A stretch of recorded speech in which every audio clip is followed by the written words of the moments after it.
The confidence in the judiciary in Ghana has dropped by 30% between 2017 and 2023, according to the 2024 Mo Ibrahim Foundation. The report indicator measures judicial impartiality based on the independence of the courts, the autonomy of judges, and judicial appointments. In 2014, Ghanaians' confidence in the judiciary impartiality was 95.3 points. However, this has declined, the study finds, to 68.3 points by 2023. Covering the decade 2014 to 2023, the Mo Ibrahim Index of Africa Governance shows governance progress in Africa has grounded to a halt as security and democracy on the continent deteriorate further, threatening substantial advances in human and economic development.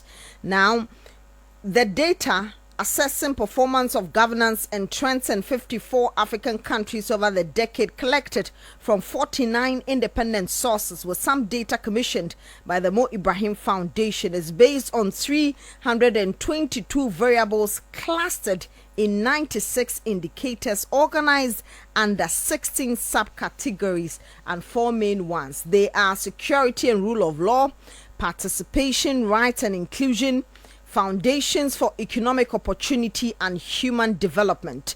The rule of law and justice category of the report was measured using these indicators: executive compliance with the rule of law, impartiality of the judicial system, judicial processes, equality before the law, law enforcement, property rights, and public perception of the rule of law. My colleague Havila Kekeli has been going through those indicators. Havila, let's take them one after the other. What does the indicator show in Ghana, executive compliance with the rule of law or impartiality of the judicial system? Yeah, as you rightly said, there are some 6 indicators in this report, and when it comes to rule of law and justice, we declined from 75. In fact, in 2014, we were placed at 75%. It went up in 2017 to 77%, but currently stands at 60.1%. And when it comes to executive compliance and with the rule of law, we began in 2014 at 78%, went down in 2016 to 73.3%, shot up to 78.1% in 2020, and then down to 76.6%. When it comes to impartiality of the judicial system, we began at 93.3% and went up in 2017 to 97%, and currently kept dropping up to 68.3%. And so we've moved from 97 or 93.3. We are now at 68. Yes, 97% in 2017 to 68.3% in 2023. That's judicial impartiality. Exactly. So then the perception is that the judiciary is partial. Based on definitely, yeah, per the report, that's what it's saying. Then we declined by some 27%. And when it comes to justice processes, that is how tedious Ghanaians go to seek for justice. We began in 2014 at 67.3%. We shot up in 2017. That is the highest we had. To 70%, but currently it really went down to 53.6%, a decline of 13.7%. And when it comes to equality before the law, we began at 80.9% in 2014, again shot up in 2017 to 84.8%, and then now went down to 63.8%. So that is equality before the law. Yeah, equality before the law. We are now 63, right? Yeah, 63.8%. 0.8. So it means that Ghanaians or the people believe that we are not all equal before the law. Certainly, okay. Yes. Okay. And the last one has to do with law enforcement. We began at 65% in 2014 and shot up in 2017 at 60%. I mean 67% in 2017, but currently dropped down to 43%. That's very woeful, I must say. A declination of some 22%. percent. So law enforcement is the least. Is the least. Yes, but interestingly, that's our worst performance. One interesting revelation per all these indicators is that our highest in all of them was 2017. Yes. It looks like something good was going on in 2017, because if you look at the executive compliance with the rule of law in 2017, it shot up. Yes. The impartiality of the judiciary, that's also in 2017. That's when we had the 97%. Yes. The judicial process in 2017 went up as well. Equality before the law 2017, we went up to somewhere around 84.8%. Yeah. And then law enforcement, the same 2017, we had the highest. And in 2023, that is where the decline is coming from. Fell short. But even that, I think our lowest was in 2021. Okay. And then went up by 2021, some 4%. what was the percentage? 41.6%. So 2021 for the law enforcement? Yes, that was our lowest. It was 41%. And now yes, we appreciated to 45.8% in 2022 and then declined again in 2023 to 43%. Okay.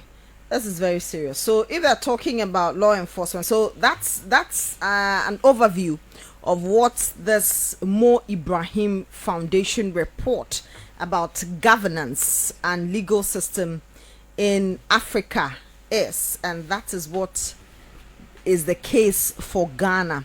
So you can go on classfmonline.com and look at the report in detail.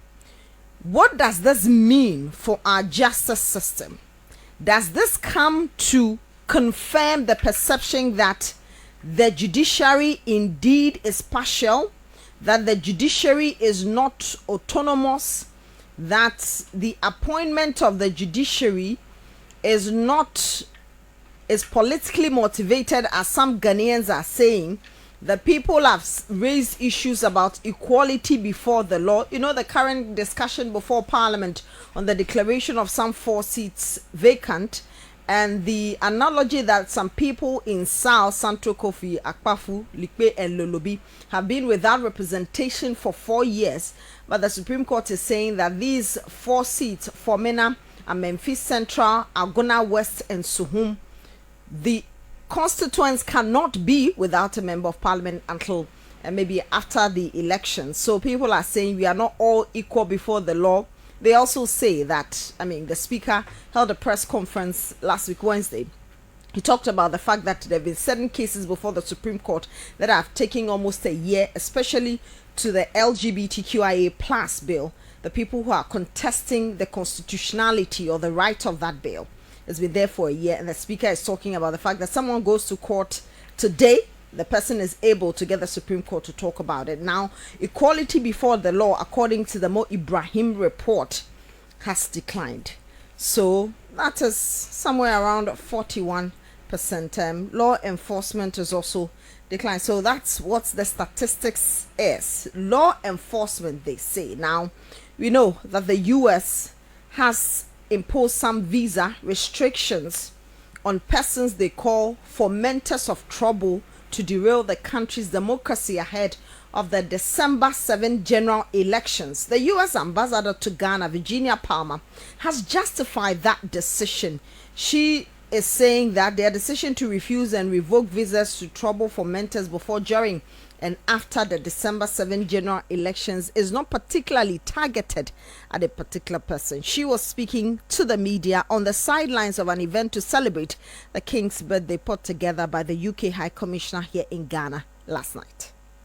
Ghana's democracy is the most important thing, and we've had some interesting conversations with Ghanaian officials about the need to have a democracy dividend even in established democracies, so that, for example, the countries of the Central Sahel look and say, wow, because Ghana is democratic and stable, they are prospering.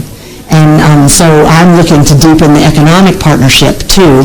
And I know there are lots of American companies and development finance institutions that are looking at greater investment in Ghana and partnership in Ghana. Ghana is the 4th country in Africa, I think, where we've announced it. We also have instituted that policy in Europe and Latin America. It's not directed at the government of Ghana or at particular political parties, but we can not just refuse visas, but revoke visas for people who undermine or interfere with Ghana's democratic process. I think it's a very useful tool to have. I hope I don't have to use it. I hope it will deter bad behavior and hate speech. And I hope that I'll call again for early signing of the Peace Pact. I'll call on political leaders to come down hard on other candidates in races down the ticket, or even people just raising a ruckus. That is the U.S. Ambassador to Ghana, Virginia Palmer. The UK High Commissioner to Ghana, Harriet Thompson, also urged her to promote peace and stability. We'll be closely following the run-up to Ghana's elections next month. The UK doesn't support any party over another, but we strongly support Ghana's democracy. Like Ghanaians, we want to see this country continue to be the most stable and successful democracy in the region. That's why we're funding independent domestic observers, and why British High Commission staff will travel across the country in coordination with many other diplomatic missions to see Ghanaian democracy in action. Unfortunately, my colleagues and I are frequently told by a range of people that they fear Ghana's 2024 elections will be less peaceful than previous elections. That's worrying for everyone, because an election that's not peaceful would be incredibly damaging for Ghana, as well as dangerous, of course, for those directly involved.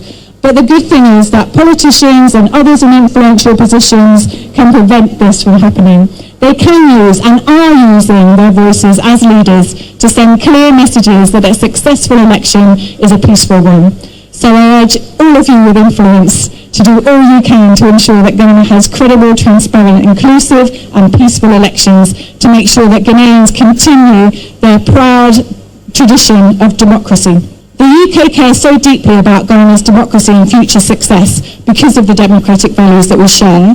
We know that economy and security of both our countries will be enhanced if we work closely together. And we know that a strong and enduring bilateral partnership that both learns from the past and looks to the future can improve the lives of people in both of our countries.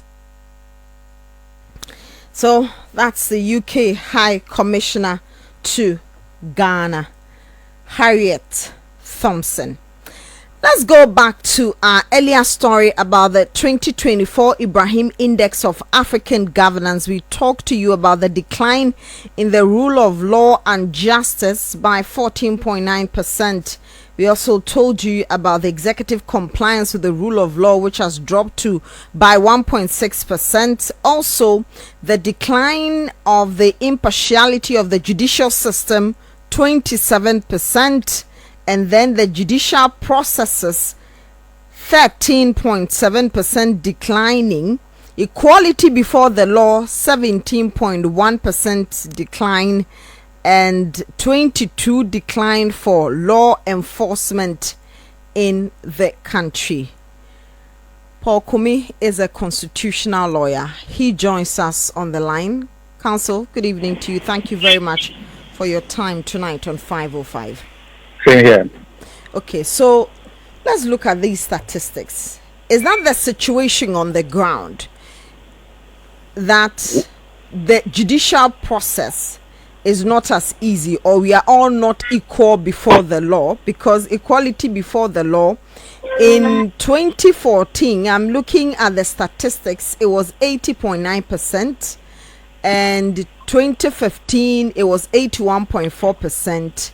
We dropped in 2016 to 81, and then in 2021 we dropped to 63.2%. Now we are doing 63.8%, from 80 to 63. Are we all not equal before the law, practically? Well, we are all expected to be equal before the law. But definitely, as humans, there are some few areas where the application of the said law may be flawed, where either personal interest or social interest or political interest and those things could lead to some level of compromising the quality of justice that is to be delivered. Okay. So yes, one cannot say all is rosy. Definitely, things are not going as all of us would have expected them to be. Okay. You go to court often. Impartiality of the judicial service. We've heard people, Yes. call the Supreme Court or the justices a lot of names. In 2014, we were at 95.3. It came to 95.1 in 2015. Our highest was in 2017, 97%. Now our lowest, 68.3%, 2023. It has declined by 27%. It goes to say that the judiciary is partial. From your experience, is that so? Well, I think that the Minister of National Security once came out openly to even bemoan some kind of judgment or some kind of ruling that were coming from the court. And he, as a Minister for National Security, was even expressing concern. So that in itself should tell you that his concerns were even feeding into the perception that people were having as regards how justice was being delivered. So that in itself, even if we were to keep our mark, this comment having come from a Minister of National Security, it should tell you that he was getting worried that if this trend should continue, people may now begin to resort to self-help and it will not augur well for the country. How do we save the image of the judiciary now with these statistics? This is not done by Ghanaians where people would say it was skewed. This is done by the Ibrahim Index of Africa Governance or Mo Ibrahim Foundation. 3 people are supposed, or let me put it this way. Yes, but if I'm going to compartmentalize it, 3 groups are expected to do the needful. First, the judges must show that they are really blind to any favors that they will make into any people, and that they deliver their judgment as fair as is to their understanding and appreciation of the law, no matter whose ox is God. So there must be the correct, if I put it that way, there should be the correct interpretation of the law, and again, the justice delivery should not see any favoritism in respect of any of the parties who go before the court. The second is also the lawyers. We go before the court and we do all manner of things in the court. There are certain things on air I am disabled into commenting. But I would say that as lawyers, we should be able to tell our clients, we should be candid with our clients, that look, this particular matter will not help you. Or this particular matter, I don't think we should go and contest it. Let us concede that we have possibly not acted right, and then see if there could be any mitigation that could be done. I can just give you a personal example. Yes. There was a matter where somebody who was trying to put herself up as a widow put up an insurance claim of a gentleman who died through a motor accident. Now, when I saw the rate, when the rate was brought to me, yes, I knew the lady didn't have any cause of action, because firstly, he was not married to the man, he was not also a family member, and so one was now wondering in which capacity she was bringing the particular suit. But at least in my chat with my colleague lawyer, I had got to know that the woman was a bit hard up. You know, it appeared that even though he had some children with the man, the children weren't taking proper care of her. So I felt, okay, it doesn't matter. We are not going to contest. We'll decide to just oblige what you were asking for, because I thought my client was relatively solvent. I mean, he had enough money, and that giving her that amount of money was not going to break his back. You know, but later I saw my colleague lawyer trying to make a meal out of it and creating the impression that I was even frustrating the whole issue. Client. So I said, hey, if this is what you are going to do, then we are not going to get into the merit of it. So I have now even filed and indicated that the woman didn't have the capacity to even sue. Right? So you can see some of those things which could come. The impression will be created that, oh, this particular lawyer is not good. Is puts up some funny behavior. So it creates the impression that we lawyers are not straight. And then the final one, there is the perception among all persons who go before court that until they pay their way out, they will not get justice. I have been meeting some of these things. A lot of my clients, oh, lawyer, I didn't pay the account from my judge, you know. Just go and see the judge in chambers. Precisely. And I tell them, please, I don't do that. I want to go to court, either win my case or lose my case. Either case, I know I either did my work and it wasn't good enough, or I did my work and I've been successful. Other than that, if I should go and give any money and I even win the case, I will not feel full. I will think that it is the money that has been given us which has influenced the said judgment. So these are some of the things that we do. So until litigants also begin to believe that there can be justice without any bribery, or that they can get their cases done for them without any influences coming from anywhere, that can also be the case. But lastly, for those who also will be dropping this, you know, someone may be working at the Jubilee House, a matter comes, and then he picks up a phone, and he may probably, what's the judge's number, or this is the judge's number. He calls the judge, judge, so and so, oh, you know, I'm working here, this matter, the person is violation, so please try and see what you can do. So he's a human being. And of course, if I happen to be, say, a high court judge, and I know that there could be the possibility of a certain favor giving me promotion to become a court of appeal judge, or get even to the Supreme Court, why not? I mean, these are temptations, even though judges are expected, you know, to be very, very highly ethical and not to be easily bought off with some of these promises. So if we can also have a situation where people will not unnecessarily be using their position to influence persons who are to deliver justice, I believe that our justice system will also do well. But I will quickly add that we should not be blaming judges for any corrupt judgment or for any drop in our justice system. The judges are a reflection of this society. Oh, okay.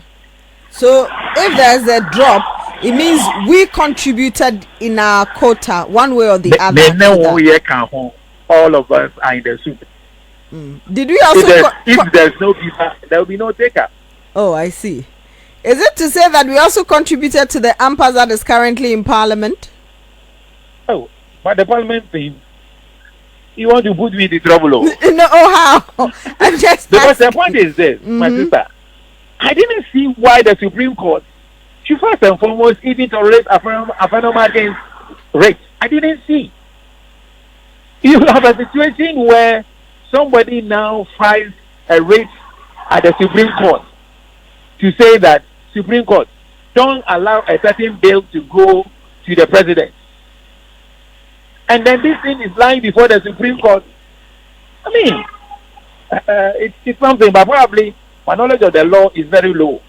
But other than that, I know that what the Supreme Court is to deal with is a law as passed, but not a bill. A bill is the process.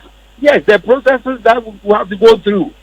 So there cannot be a situation where the standing orders of the court and the constitution having spelled out how laws are to be made. Parliament will have to pass it. They will have to now send it to the president, who should assent it. If he is not going to assent, he must give reason why he's not assenting. Then out of the blue, somebody comes to say that Supreme Court, don't allow this thing that is clearly spelled out in the constitution to go on. Don't allow Parliament to do their work. Yes, don't allow Parliament to do its work. That is a bit strange. You also even look at this particular Bua which has come. Mm-hmm. The 4 and seats. Then the Supreme Court has now come in. And now we have adjourned indefinitely. Yes, it will go on. Because you see, what is now happening is power play. What is happening in Parliament now is power play. You now will write and ask the Speaker of Parliament to reconvene Parliament. The Speaker of Parliament reconvenes Parliament. You know what time Parliament starts sitting. Mm-hmm. The Speaker is there on time. You who asked for what's the name? The Parliament to be reconvened. You happy not to be around. And I have listened to all the comments made by Apenyomakin and some of his colleagues. Mm. He never says anywhere that he told the Speaker that they were going to be late in coming onto the floor of Parliament. He never says anything like that. Then he rather goes on to be chastising the Speaker for creating chaos. It's a bit unfortunate. But as I said, it is power play. We are watching. But they're saying that the Speaker, as a lawyer, mm-hmm. I'm worried as a lawyer because per our constitution, whether the Supreme Court is right or wrong, once it makes an order, it must be complied with. Good. So now that the Supreme Court has said that the four MPs, mm-hmm. MPs whose seats were supposedly vacated, mm-hmm. that act must be suspended until a determination is made of the process that is before the court at the instance of Apenyomakin. That one, whether they are right or wrong, the Speaker will have to abide by it. But you see, the Speaker is also being smart. How? When the question was asked him at that time, mm-hmm. whether he was going to allow those people to sit in, he said he doesn't control people. And then he even went on to say that, well, he doesn't even regard the one sitting on his right or the one sitting on his left to be either majority or minority. All he's interested in is that a group is in the house. You understand me? So yes. That is how he has used it. So when I heard Katie Hammond saying that he was going to cite him for contempt, I said, you are citing contempt for doing what?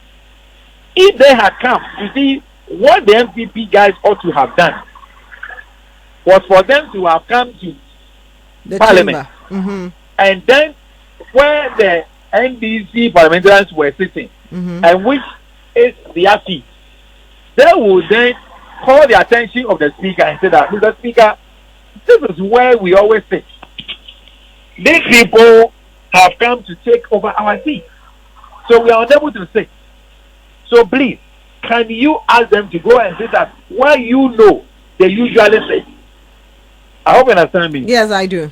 And then that one will even compel the Speaker to make a comment. A ruling. Okay. Or even there, if they want to create a scene, they will have to just go and sit at any place chair which is mm-hmm. available. Mm-hmm.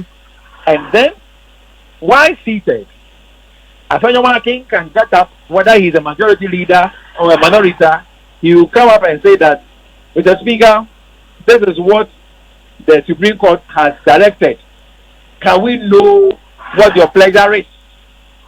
So that if it is the case that you are allowing the status quo to remain, that means that we remain in a majority.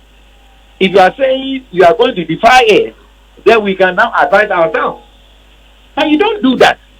You decide to stay out of Parliament, and then when the Speaker now adjourns again, then you come out, spend close to 30 minutes going at your own Speaker and calling him names. No wonder the former director of Ghana School of Law came to say that he should apologize to all Ghanaians. Because who is it? I know that if there is any decision taken in Parliament in respect of the capacity in which a member of Parliament is in Parliament is valid, that particular variation, if we should seek any resolution of it, it is that individual member of Parliament who should go to the High Court and for a determination to be made. It is not Afenyo Marking. Afenyo Marking, yes, is the leader of a particular group, the NPP group, but he doesn't have capacity to go to the Supreme Court. Okay. Yes, he has the capacity to go to the Supreme Court and seek the interpretation of some aspect of the Constitution. But what he was doing was anticipatory. Something like a preemptive thing. He knew this was going to happen. And so he had to now rush to Parliament.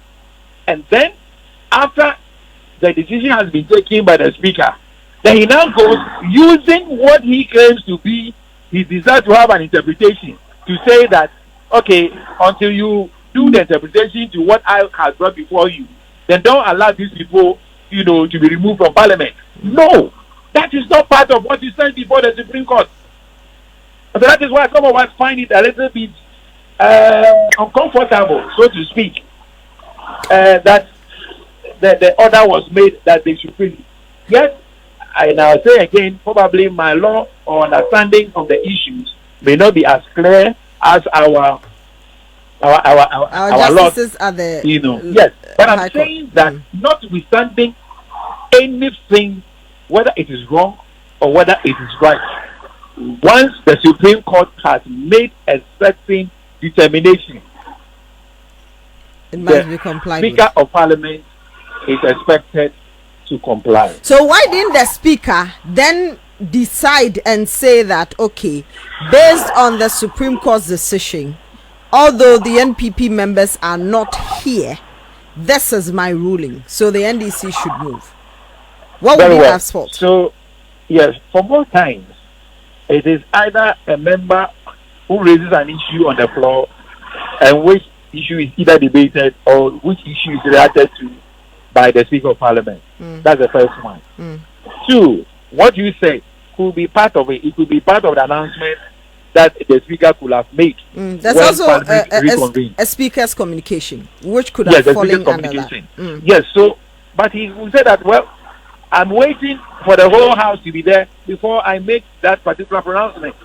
So to the extent that the other part is not here, then I'm not going to make it. So nobody faults him, because as we speak, the Speaker has not given any order to either the marshals or the security of Parliament that they should not allow these 4 people to enter Parliament. See, the Morrison and all the other persons, they were around. If they had entered and the Speaker has said, your seats are vacated, so I don't recognize you as MPs of this House, so Marshal, walk them out, then he will be seen to be in flagrant contempt of court. But the people have been come. So as we speak now, is there anywhere that somebody can say the Speaker of Parliament has said he will respect the orders of the Supreme Court? There's no such thing. I hope you understand what I'm saying. Yes, I do. So the NPP group, they will have to look at their strategy. My brother, it is not where you sit, it is what you do at wherever you are sitting and what you get, which is important. So even where the NPP, how many months are we left to go for another election? Less than a month, 29 days. So say that, okay, I have to see the approval of these 2 Supreme Court nominees. I need to have the SHS law pass. I need to do this, I need to do that. But since it is the NPP administration, which is in government, I mean NPP party, which is in government, it is they who have to bring business of the day. Yes. And for certain business to be considered. the fact that somebody is going to be in the majority doesn't mean that you cannot still bring before Parliament the various bills of the government. So if you bury your pride, or you get down the high horse, and then you talk the NPP guys, negotiate with them, ensure that your bills and proposals that you send to Parliament are, approved of. Haven't you got what you want? You have. So it is the way you deal with people. Because once somebody gets the impression that you do not show respect to him, he will also tell you that, okay, you don't respect me, fine. I will also show you what I'm made of. Mm-hmm. What do the NPP, what does the NDC group lose if, for instance, the appointment of the 2 Supreme Court judges are not approved? Because if they don't do it this year, they'll have to go through the whole process again. Yes, President will have to make a new nomination. The SHS bill and all those things. If they don't do it this year and this time, it will mean that they'll have to now go through the whole process again.